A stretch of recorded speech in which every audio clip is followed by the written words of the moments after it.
Hey everybody, we wanted to come and give you a quick update on some things that are happening on the ground in Moldova right now. And you may know that the war is still happening in Ukraine and there's still a refugee crisis. And Chris, you just got back with some of our staff from Moldova. Tell us a little bit about what's happening on the ground and how we're continuing to invest in refugees. Sure. Yeah, so when the war started in 2022, refugees started flooding out of Ukraine into Moldova. And a lot of the agencies that were providing that kind of support in the beginning have now left, but refugees continue to come in, upwards of 100 refugees a day. Wow, 100 people a day still coming in from Ukraine. That's hard to believe this many years later. I mean, it's crazy, but I mean, they're coming in and they're finding places to live in Moldova, especially in the main city of Chisinau, the capital. And a lot of those agencies are no longer providing support, but we stay and we're continuing to provide the support that these refugees need.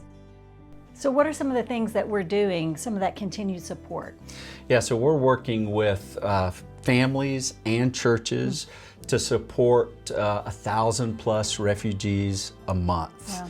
And the way that we do that is we're providing gift cards so that they can buy needed supplies like food and hygiene supplies and medications. We're working with those churches to really provide the support that those families need. Like in one church, there are 25, 30 refugees living in the basement of the church. And what we do is we go in and provide all the food.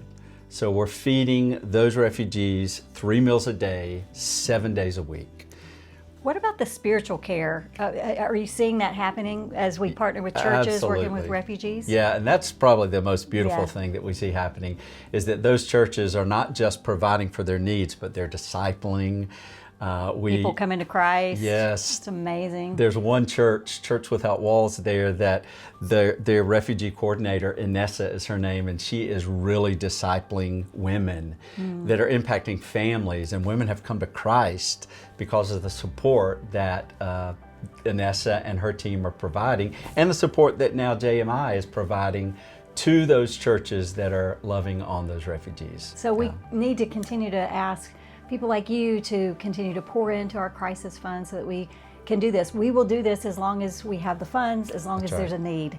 Absolutely. You know, the Lord keeps bringing people to us, and so we're excited that one of our main things about JMI is that we are along obedience in the same direction. So we want to keep going, we want to keep investing in people, helping them stand on their own, and then we'll just keep praying that this war will end soon. Amen.